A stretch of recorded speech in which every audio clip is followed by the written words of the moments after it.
Very good morning to all of you. आप सभी का हमारी करंट अफेयर क्लास में स्वागत है। तो रोज की तरह आज कुछ नए विषयों को हम डिस्कस करने वाले हैं। तो सबसे पहले हम हमारे विषयों को जान लेते हैं। आज के हमारे विषय हैं इंदिरा युद्धाभ्यास, चक्रा डीकोव और जैव विविधता परिषद। तो चलिए सबसे पहले हम हमारे आज के इंदिरा युद्धाभ्यास को समझ लेते हैं। जैसे कि नाम से ही समझ में आ रहा होगा कि युद्धाभ्यास के बारे में बात की जा रही है। तो जिन देशों के बीच संबंध अच्छे होते हैं वह देश आपस में युद्ध का अभ्यास करते हैं। इसमें एक प्रैक्टिस के तौर पर लिया जाता है जिसमें वो अपने कुछ ना कुछ सैनिकों को या किसी तरह के हथियारों को आगे करते हैं और उससे वो प्रैक्टिस करते हैं। तो इसी प्रकार का एक युद्धाभ्यास फिलहाल जारी है। तो भारत और रूस ने दोनों ने ही अपना एक युद्धाभ्यास किया है। यह युद्धाभ्यास 4 और 5 सितंबर को कर लिया गया है। यह युद्धाभ्यास नेवी का था, यानी कि नौसेना के आधार पर यह युद्धाभ्यास अभी किया गया था। तो इसमें भारत और रूस की नौसेनाएं पार्टिसिपेट किया था इसमें। तो जान लेते हैं कि भारत की ओर से कौन से शिप्स गए थे। तो भारतीय की ओर से गए थे INS रणविजय और शक्ति। वहीं अगर रूस की बात की जाए तो रूस की ओर से यहाँ शामिल हुए थे एडमिरल विनोग्रादोव और ट्रिब्यूट्स एंड बोरिस ब्यूटोमा। तो इस प्रकार से हमने जान लिया है कि भारत की ओर से INS रणविजय और शक्ति शामिल हुआ, वहीं admiral Vinogradov, Tributs and Boris Butoma यह रूस की तरफ से शिप्स आए हुए थे। तो इनके बीच में आपस में परस्पर युद्धाभ्यास इन्होंने सफल रूप से कर लिया है। साथ ही साथ अगर यहाँ ध्यान दें तो यह इंदिरा का 11वें एडिशन का 11th एडिशन है युद्धाभ्यास का। और साथ ही साथ भारत और रूस के बीच में यह जो युद्धाभ्यास हो रहा है, यह युद्धाभ्यास सन 2003 से लगातार हो रहा है। साथ ही साथ कहीं ना कहीं भारत और रूस के बीच में हो रहे इस युद्धाभ्यास को इन दोनों की एक पुरानी मित्रता के रूप में भी देखा जाता है। जैसा कि हम जानते हैं भारत और रूस जो है वो बहुत पुराने मित्र हैं। विश्व युद्ध के काल से ही ये दोनों आपस में संबंध स्थापित किए हुए हैं, उनके संबंध अभी भी मधुर बने हुए हैं। तो इसीलिए इस युद्धाभ्यास को भी इनके मैत्रीपूर्ण संबंध के रूप में कहीं ना कहीं देखा जाता है।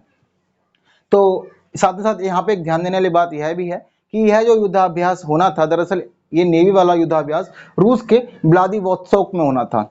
लेकिन जैसा कि हम जानते हैं पूरी दुनिया में कोविड-19 पैंडेमिक चल रहा है। तो कोविड-19 पैंडेमिक की वजह से यह युद्धाभ्यास वहां से स्थगित कर दिया गया। तो अब यह युद्धाभ्यास जो था यह अब बंगाल की खाड़ी के अंदर करवाया गया। हिंद महासागर के आसपास यह युद्धाभ्यास हुआ था। तो इस युद्धाभ्यास के अब जो इन लोगों ने करा यह युद्धाभ्यास उन्होंने पास एक्स के तौर पर किया। पास एक्स का मतलब पासिंग एक्सरसाइज के रूप में किया। और उन्होंने कहां से कहां तक का युद्धाभ्यास का स्थान निर्धारित किया, तो यह बंगाल की खाड़ी के हम्बनटोटा से मलक्का स्टेट तक के लिए इन्होंने यह युद्धाभ्यास निर्धारित किया।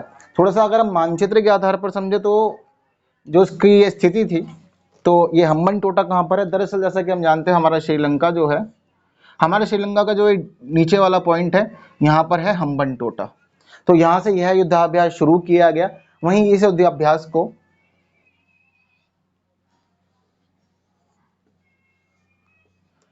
यह हमारा मलेशिया है और यह है हमारा सिंगापुर। तो यहाँ पर मलक्का स्ट्रेट है। तो यह युद्धाभ्यास श्रीलंका के दक्षिणी तट से लेकर के सिंगापुर और मलेशिया के बीच मलक्का स्टेट तक के लिए निर्धारित इसको किया गया था। और उसके लिए जो नाम दिया गया था वह था पास एक्स, यानी कि पासिंग एक्सरसाइज। तो यह जो युद्धाभ्यास था, यह युद्धाभ्यास अब सफल हो गया है और यह 4 और 5 सितंबर को भारत और रूस की सेनाओं के बीच में किया गया था। साथ ही साथ यहाँ पे ध्यान देने वाली बात एक यह भी है कि सन 2003 से यह तो शुरू हुआ था, लेकिन सन 2007 के बाद से इस युद्धाभ्यास के अंदर बहुत सारे नए नए परिवर्तन किए गए। एक महत्वपूर्ण परिवर्तन यह हुआ कि इसके अंदर दोनों देशों की तीनों सेनाएं शामिल होने लगी, यानी कि जल, थल और वायु तीनों सेनाओं ने इस युद्धाभ्यास के अंदर पार्टिसिपेट करना शुरू कर दिया। और इसके बाद से ही यह जो युद्धाभ्यास है यह द्विवार्षिकी हो गया, यानी कि 2 साल में इस युद्धाभ्यास को एक बार कराया जाने लगा। तो इस तरह से हमने इसको मानचित्र के आधार पर भी समझ लिया है। यह जो श्रीलंका है, यह श्रीलंका दक्षिणी एशियाई देश है एक। वहीं अगर हम मलेशिया और सिंगापुर की बात करें तो यह दक्षिणी पूर्वी एशियाई देश है। तो ज्यादा दूरी नहीं है इनके बीच में, लगभग करीब करीब ही हैंगे। तो इस प्रकार से इन्होंने अपना युद्धाभ्यास सफल कर लिया है। वहीं अगला हम हमारा टॉपिक समझ लेते हैं। हमारा अगला टॉपिक है चक्र डीकोव।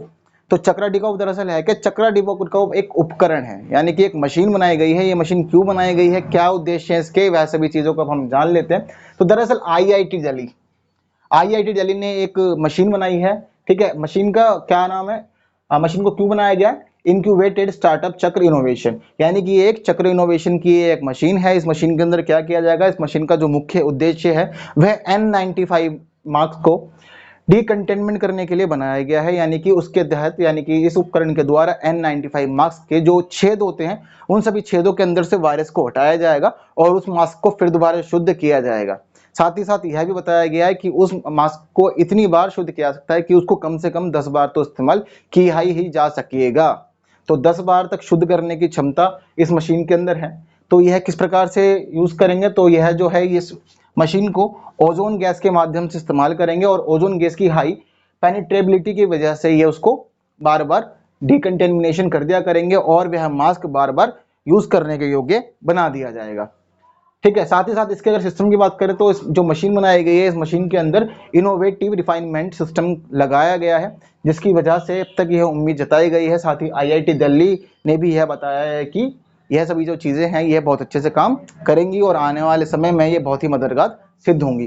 तो जो IIT दिल्ली की एक इनोवेटेड स्टार्टअप चक्र इनोवेशन, यह इसका एक विभाग है। इस विभाग के द्वारा इस उपकरण को, इस मशीन को शुरू करवा दिया गया है और फिलहाल यह कार्यरत। तो यह बात थी चक्रा डिकोव की। वहीं अगली बात अब हम कर लेते हैं जैव विविधता परिषद की। तो जाहिर सी बात है, नाम से तो कुछ स्पष्ट हो रहा होगा, जैव विविधता यानी कि जो हमारे देश के जो जैवों में विविधता है, यानी कि अलग अलग प्रकार के प्राणी, जीव जंतु, अलग अलग प्रकार के मौसम, तो ये सभी चीजें जैव विविधता के अंदर आती है। तो हाल ही में जैव विविधता परिषद का गठन कर दिया गया है।